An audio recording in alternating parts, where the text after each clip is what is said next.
Assalomu alaykum barchaga. Bizga har xil ko'rinishdagi va har xil davlatlarda ishlab chiqarilgan suv isitgichlari kelgan. Shvaki O'zbekistonda ishlab chiqarilgan.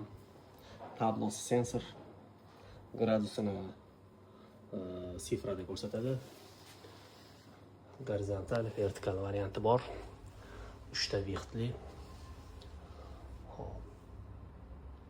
Suv o'ziga o'zi sirkulyatsiya qilsa bo'ladi.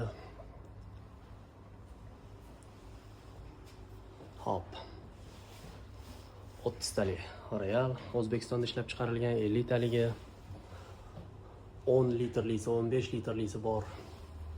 Etalon Rossiya, Termex Rossiyada ishlab chiqarilgan. Edison Rossiyada ishlab chiqarilgan. Grand Term bu ham rossiyskiy.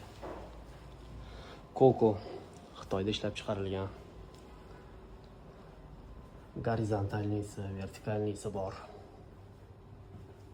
10 litrdan boshlab 30 litr, 50 litr, 80, 100 litrgacha bemalol hamma razmerlardan topsangiz bo'ladi.